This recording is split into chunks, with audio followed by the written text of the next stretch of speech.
Ladies and gentlemen, boys and girls, slapperheads of all shapes and sizes, we are on... Hey, why doesn't somebody else slap a number on this, baby? This is episode 301. How about... Yeah, that's it. About right. When you add 1 to 300... How does it feel to be in the 300s? It's quite baffling. It really is. It's just you know, Chad, let's do a podcast. I was like, I better stop impersonating you like that, Chad. It's getting really good. I know, it's getting so close. I thought you were Chad. Yeah, I know. It's gonna be a podcast. To get to 300 is shocking to me, because honestly, I thought this was going to be one of our, and now I can't even think of the reward music, things. Hey, this is going to be the best. Oh God, yeah. That was a disappointment. Well, it's a huge disappointment because the reward music, because the people behind it live and breathe and die rock and roll. That was the selling point to me. Can't lose. What do you mean reward music? That was Dweezil Zappa was putting his own music program together, which is going to benefit the artists. It's just essentially a music platform to share with your fans, and so an interactive place. So people when they go to buy music, they go to reward. When they want to go hear music, they go to your, So basically, it's our platform, and it was a much more. Basically, he was going to go up against, people like Spotify and Facebook and the. It was kind of like a very elaborate Patreon alternative. Gotcha. We had a lot more control over it. It was, the system they built was actually pretty nice, but just in my experience from the year or so that we were with them, they just really didn't seem to be putting any work into spreading the word about it.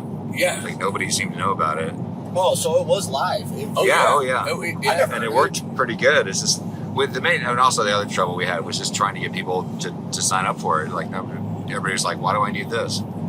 Yeah. I'm already supporting you on Patreon. I'm not leaving, Yeah. So we had about 10 people joined. That was it. Immediately, and we thanked them profusely. Anyway, so we bought into that. The same thing with podcast. Are you going to sit around and do this every week? Yeah, I guess we are. And it has been fun. There's been, definitely,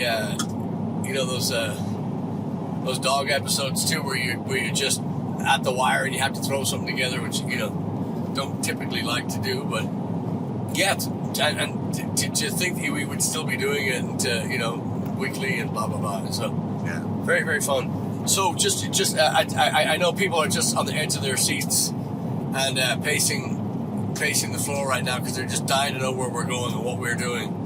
Well, thanks to companies like Vratum and SJC, thanks to them, we're on our way to a little place called Hot Springs, Arkansas. What the hell is in Hot Springs, Arkansas? Well, it's Rhino's Den. It's our second time playing there. We've been in touch with them for quite a while. And last time that we played there was wonderful. Mm-hmm. And so we just couldn't wait to get back. And we're doing it again tonight. So it's Hot Springs, Arkansas tonight, Rhino's Den. And then tomorrow we're up to a place called Illinois. We're going to play at a place called the Myrna Tap in Illinois tomorrow, Saturday. And then Sunday, we're doing this has been long time coming. It's been a long time in the making. We're doing a thing for the Whip Radio. Dear friend of ours who passed away from cancer. What? I got the green light. I guess he doesn't. Yeah, I'm like, What? Look at the light, dickhead. Yeah, so our dear friend Larry Williams passed away. We only met him a couple of times. And Larry was responsible for getting us for shows up in Illinois and at the Rose Bowl, and there was another place that we played. Do you recall the name? The other place, that tiny little place we went into, and we went in there. And I don't think this is the place. We had a great show that night. It was I just can't remember the name of it. Remember? It was kind of out in the middle of nowhere. Yeah, much like the Myrna Tap. Yes. Tomorrow night, but yeah, it was I can't remember what it was called.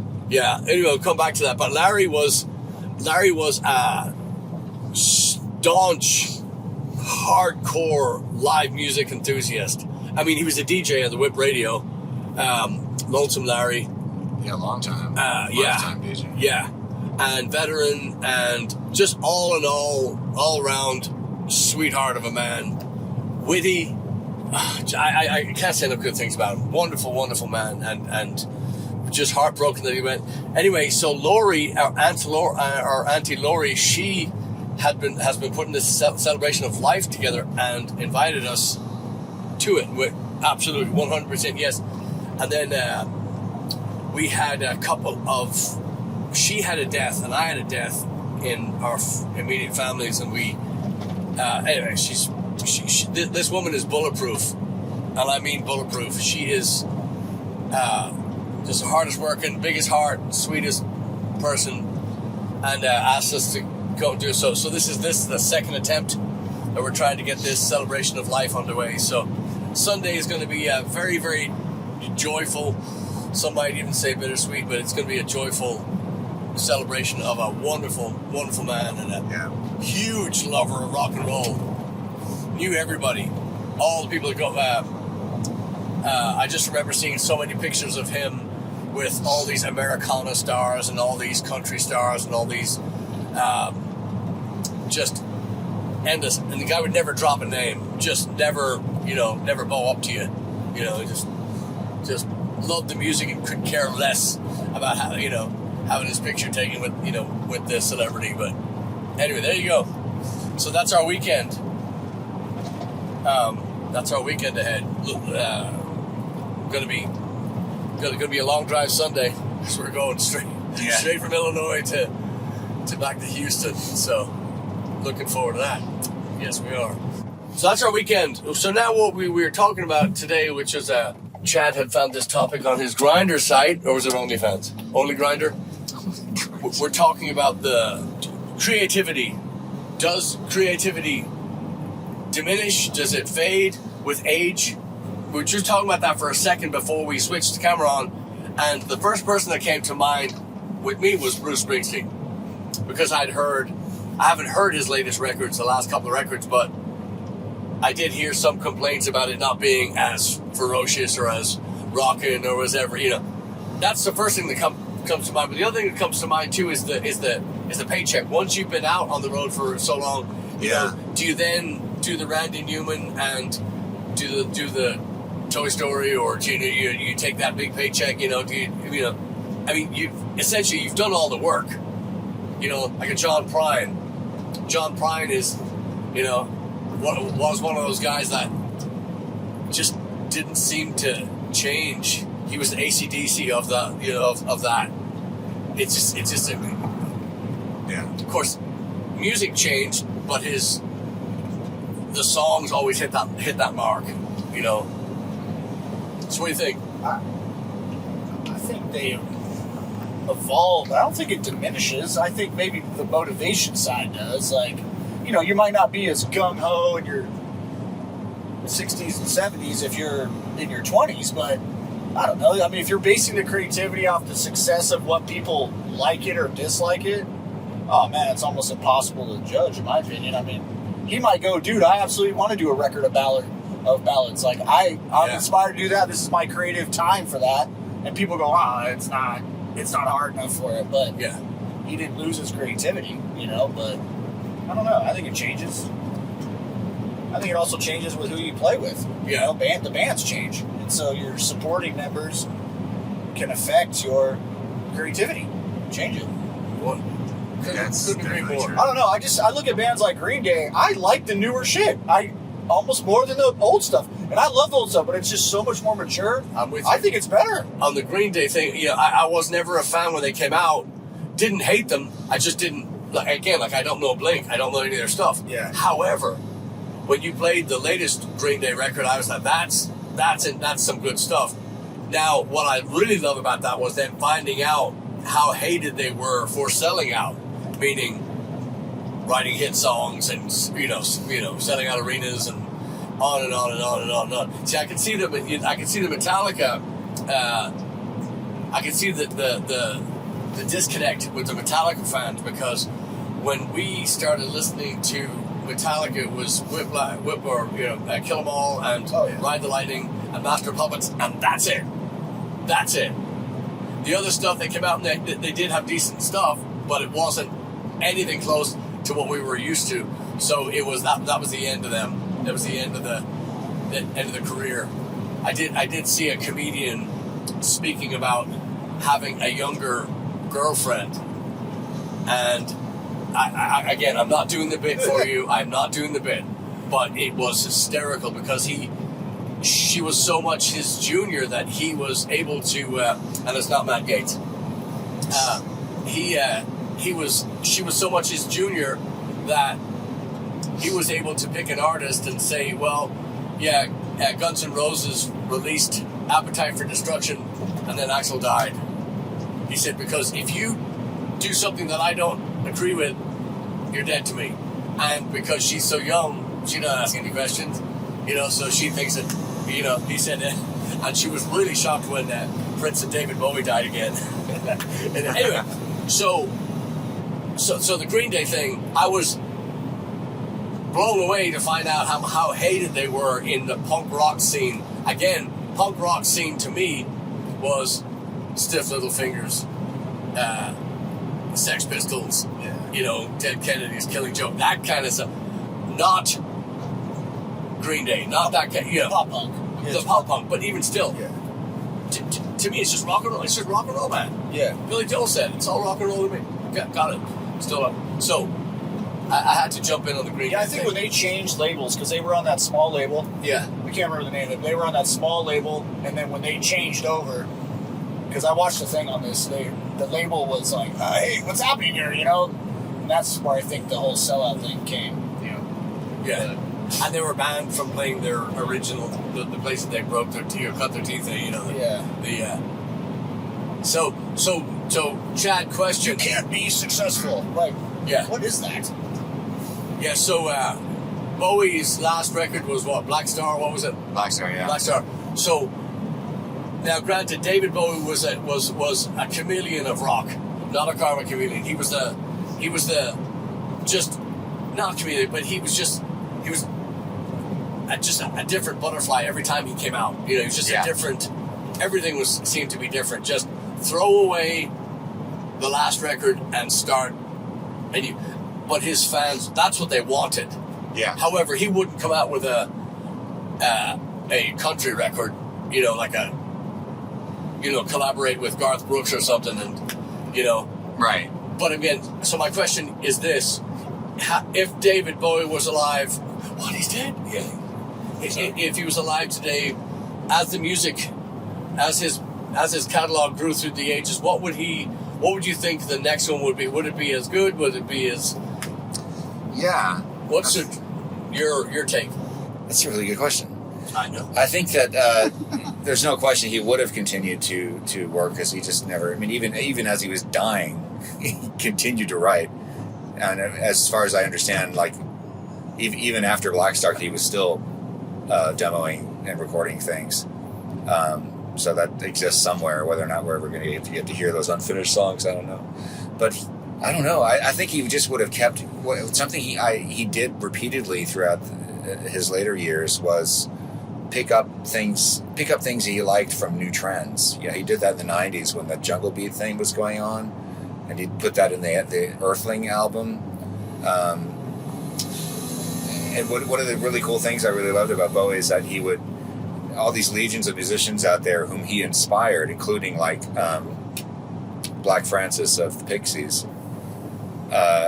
He loved that band, and so he would influence all these artists, and then he would listen to their work, and they in turn would be influencing him back. It was like this beautiful circle that was going on around, because that's the kind of artist he was. He was just he adored the work that his work created, in a sense, and but he didn't really see it as this is still something new that I can relate to. I'm going to take it into my own.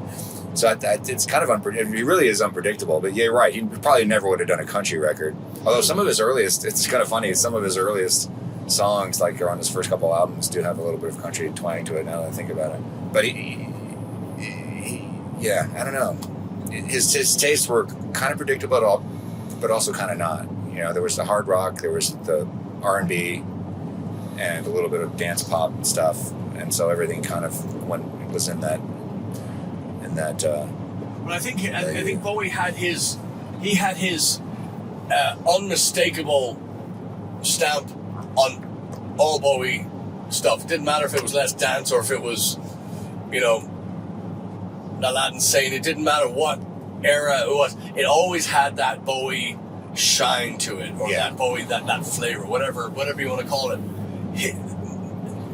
I'm wondering though, because you could never predict where he was going to go. It was just like when you look at the photos chronologically through the ages. I mean, his look, his change, his makeup, his wardrobe, his attitude, everything was different, monstrously different on every single record. I like that. Yeah, it's wonderful. I mean, I'm jealous of it in a way. People will say, what the hell are you wearing those boots for? This is a show. This is I don't care what the label is. Is it, is it Stout Irish Rock? Is it? No, it's a show. It still drives me up the wall to see. And again, this isn't a judgment. This is just a taste. This is just my particular taste. But I cannot stand to see a rock and roll band, A, in front of dartboards with TVs in the back, clubs, get your shit together. Yeah. B, I can't stand to see the cargo shorts and flip-flops on a stage. Ever. Music stand, we all know how I feel about that. But cargo shorts and flip-flops, it just... Why would you go to see that? Yeah. You're just playing for the people that are going to be there no matter what. I want to quote a young man named Bryce. He said, "There is just no reason to see anybody's feet." It wasn't his quote, but that's essentially what he was saying. We were talking about, in the store, you see somebody in flip-flops, you go, there's just you just don't ever need to see anybody's feet. I'm kind of with you on that. So, anyway, so would you say, as a Bowie fan, would you say, of course, nobody would know of any idea what was coming next, but I guess you could take a stab at it and not be wrong, because there's nobody, but what would you say was going to be his next? Gosh. Yeah, I mean, that's a how long is a piece of string question, but you have every Bowie record ever made, correct? Almost most of them, no. And if you listen to them from start to finish, every one of them, would you say that you could tell what was coming next? In any of them now in retrospect? No. I mean, sometimes he would get in a groove and he would kind of hang in a certain thing for a while. Like, well, like his early, there's a couple things. Well, the Ziggy period, there was all that sort of Jeff Beck group kind of inspired rock that he was doing back then. Black Sabbath inspired definitely too on Man Who Sold the World. And then he kind of veered away from Ziggy and he got into his R&B phase, and he hung with that for a couple of albums. And then he went off into the experimental thing, his Berlin period, as it's called. They saw all the stuff he did with Brian Eno, and that lasted through the Scary Monsters record, which wasn't even on. And then he had the 80s. Obviously, was his pop, his top 40 period with Let's Dance and Tonight and all that stuff. Obviously, Never Let Me Down. But then he then there was an experimental period that he hung with for a while in the 90s. He definitely had like eras of stuff. Here's what I would say on Black, because from his latter period, like from what's the name of that record that you and I both like that he put out in '99 that has Thursday's Child. Oh yeah, Heathens. Heathen came after that. What was the one anyway, there's that record, there's Heathen, and then there's Reality. All those albums kind of sound similar. It was kind of his contemporary, rock period. Really, really great stuff. Sorry, hold on a second.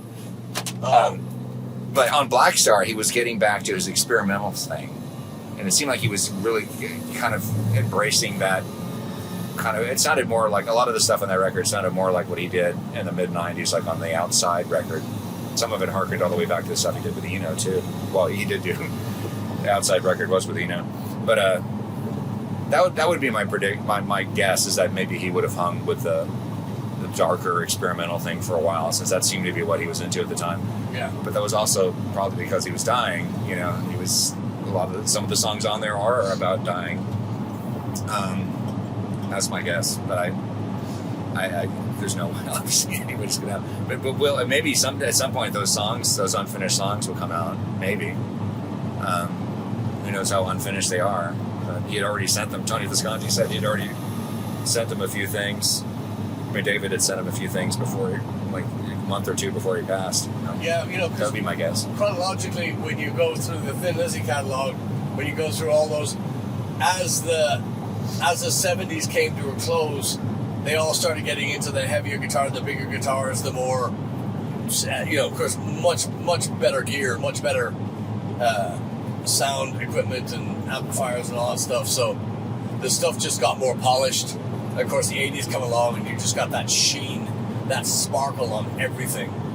And which I didn't hate, but it's just amazing how dated it is now to listen to. But you could always tell where they were going to go with the next record. That's what I liked about Bowie. You're not going to get the same. So Turbo, who's your band that goes from the Stone Age to just, that just makes that huge transition musically? Who are your like for the better? Yeah, or big time, or the worst. I mean, either way. I'm actually gonna say NoFX. Yeah. I think even though the writing style is similar, it was way more youthful.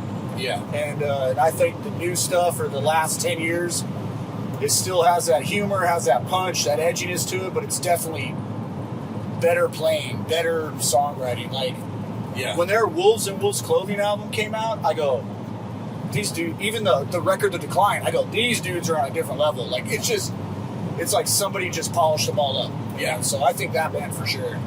Because I'm trying to think of somebody too with longevity like that. But, yeah. I think Pennywise too is another one. Pennywise? Yeah, I think Pennywise's early stuff, you can tell is real, in my opinion, real raw and youthful and just fucking deep breath and as fast as you can go. Yeah. And then now the songs are like in control. It seems like they control them. The tempos are a little different. Still playing fast, but it just seems more in control, more mature. So the question to all of us is, and I say no, so the question is, do you say that the creativity lessens with age? As a general rule, yeah. No. I'm gonna say no. Yeah. Now, I will say, and this is stating the obvious. So I might even just cut this shit out, but the performance. I was watching a few of these performances of these bands that, people say, well, you shouldn't, you're an embarrassment, jump around a stage at, 50, 60, 70 years old. When it starts to sound really bad, I don't care what it looks like. Again, not cargo shorts and flip-flops, but if it starts to sound really bad, fucking stop. People went to see Bob Dylan, not I, but a few years back, and they were just complaining nonstop about how bad it was. He can't say. Again, David Lee Roth has never been a phenomenal singer, but he is the best frontman that ever lived. Yeah, fuck that, he is. I don't care. But Dylan has never been the best singer. However, you knew who it was when you put the record on, and you're damn sure going to look up what the lyrics are. Brilliant writer. Yeah, well, and he said too that he still does stuff, but he's admitted in interviews like I don't have what I used to have. The stuff I used to write when I was in my 20s. Yeah. I don't have that. He says I don't have that fire anymore. Exactly. I don't know where it went. Exactly. I don't know where it came from. I forget what the exact quote was, obviously, but something to that effect. He was very honest, but like, yep, I can't write like that anymore. That's exactly right. But again, that I will say sometimes that the spark might be lessened, or it might be dimmed, or it might be, but Chris Christopherson was another one of those guys who couldn't. It's not that he couldn't sing. He wasn't a great singer, but he had a lot to say, and he was believable. He sang from the heart. So whether he's a perfect singer or he would joke that he sounded like a frog, but his voice was like Johnny Cash. It was recognizable from space, and it was you wanted to hear what he had to say. Yeah. You know, especially only really if you're a fan, but so yeah, the performance, there's no doubt, there's no question that the performance will start to take its toll.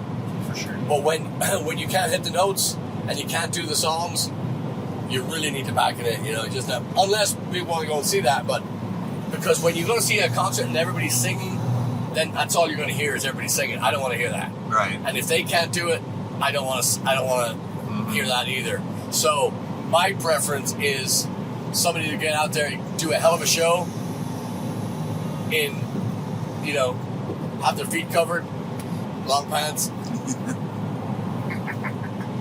You know, that's just me. Can I say something about our Ireland trip? Oh, yeah. Well, I was waiting for that. Yeah.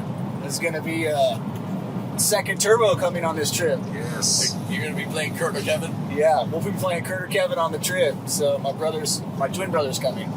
I'm working on my little brother right now, but my twin brother's coming. So everybody will get to meet Kurt. Does he know he's rimming with me? Oh, yeah. Yeah. No, he knows. He knows. He's smart. Oh, so Turbo, what was the other big news today in the music world? A band I was in back in the kind of earlier mid-2000s, 2006, 2007. We released music on Spotify and Yes. Apple Music. Can we link to it here? Yep. Yeah, it released today. So I checked at midnight. I got up at midnight and it was on there, and I got to make a few little tweaks to it behind the scenes, but we're excited. So we did these recordings in Chicago, and I thought, how appropriate. We're going to our Illinois show on this trip, but I'm excited, so it's good. Very awesome. Excellent. So where did all this music come from? We recorded this in yeah, I know that. Where'd you find it all? Oh, so I had to kind of dig with old bandmates and reached out to everybody, and I got all the old recordings, and then for this one, 4 of the songs that we released in this group, I had remixed and remastered. And so I got a hold of Dan from the engineer who owns the recording studio and said, hey, can we just remix and remaster them and do your thing? And he did, send them to me, and we released it. You did a great job. They sound fantastic. Yeah, it was, there's an interesting story behind that, if I can tell it, if we got time to tell it. It's, when we were on, I think it was almost a 4-week tour, and we were just, we're hitting so many states, and halfway through that, How many hotels in this tour? we didn't stay in a lot of hotels. This one we had a few, but there was a couple. But it was, we would go 3-4 week tours and no hotels. I mean, it was like shower at the pilot type deal. Like we brought totes of canned food and we cooked canned food on the side of the road. Like it was next level, dude. That was my question. Yeah, All right. next level. All right. And I have some pictures of us like eating spaghetti just at a rest stop. Like we slept at the rest stops, you know. But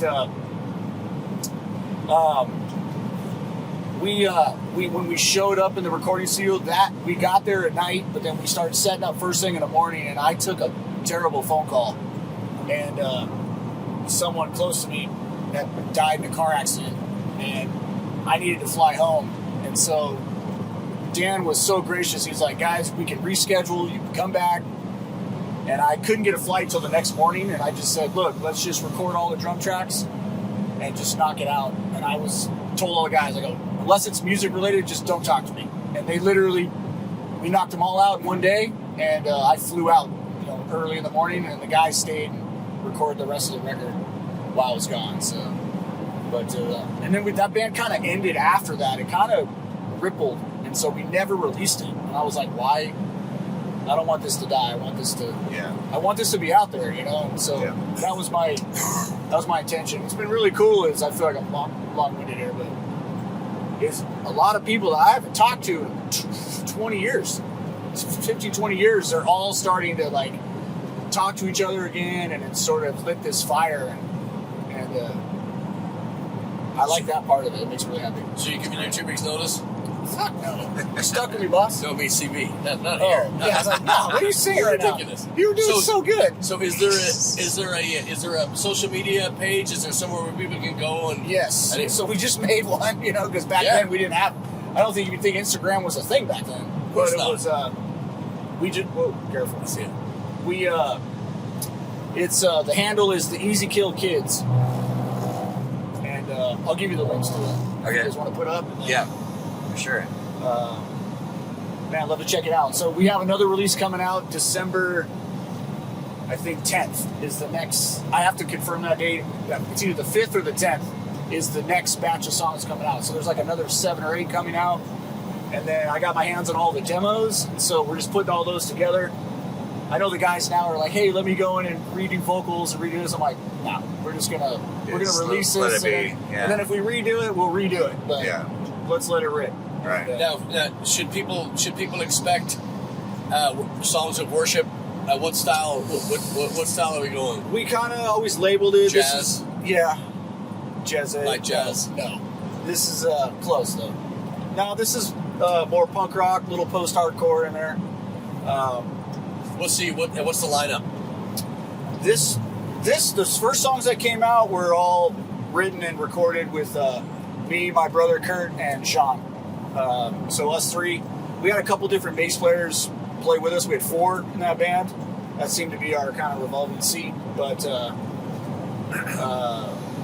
I listed all the people. What's really cool is I kind of got a hold of who wrote what songs and who recorded what songs, and so I've got all the credit appropriate because I want those people to be included. Everybody who did anything, you're included. So you can kind of see all the breakdowns of the songs. And it's really cool. One of the songs was actually written by Mike Janoff from Guilty, or he performed it, and then with Jim Cherry, former Strung Out, remember back in the late 90s. And that song has been with me and my brother through all of our bands, and we released that one too as well. So it was Sean singing it. Yeah, Guilty by Association. Yep. You got to give them all the information. People want to look up. They want to look it up. They want to hear it.